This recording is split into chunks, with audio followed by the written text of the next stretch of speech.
Oh, now. All right. Lance Armstrong on a pink BMX bike with training wheels and handlebar streamers, pedaling as hard as he can, hopelessly chasing his opponents. Riding a bright blue beach cruiser with swoop back handlebars, bouncing down the rocky trails of Mount Kilimanjaro. Your baby niece trying to climb onto the side of the rock hard saddle of a shiny new racing bike. What do all of these have in common? Well, for one, they're all wrong. My name is Mike Gowdy, and I want to take a few minutes to introduce you to the art of proper bike selection. It's like riding a bike. It's a phrase that's commonly used to imply that something is easy, intuitive, maybe even instinctive. Something that should come naturally.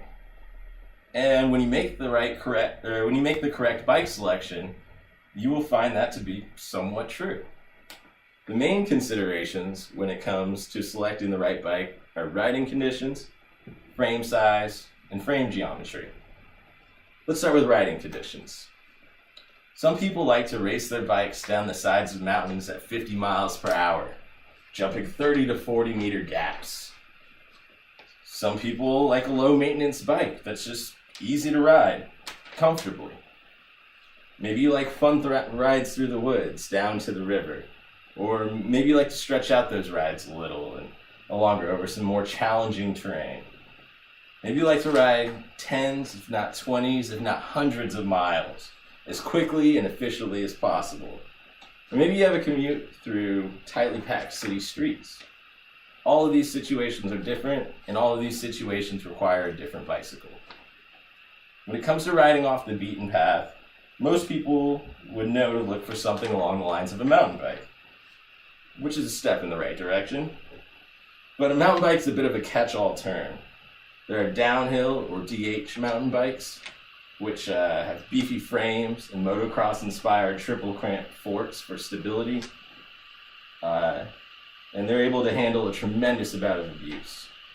The only downside to these bikes is these bikes can easily weigh 30 to 40 pounds or more. And downhill racers typically race on off-season ski slopes.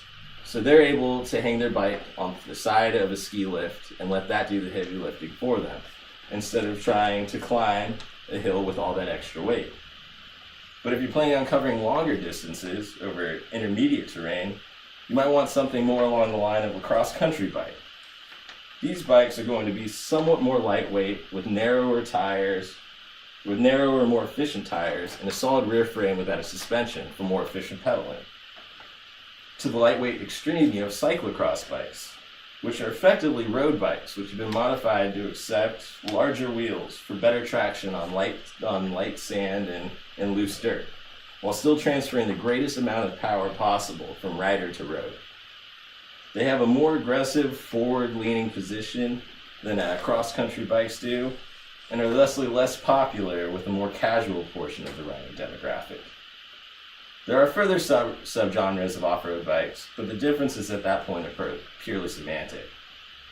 A type of bike that many would recognize by sight, if not by name, would be the ubiquitous commuter bike. Commuter bikes are identifiable by their comfortable, upright riding position, with swept-back handlebars, often grocery baskets, and side saddlebags.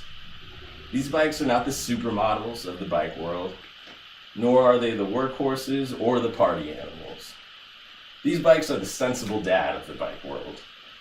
The bike that wears cargo shorts because their functionality outweighs the fact that they're fashion kryptonite. The only compliments you'll ever receive for your commuter bike will be from other commuter bike riders. And even then, they will only be complimenting the accessories that you manage to attach to your commuter bike.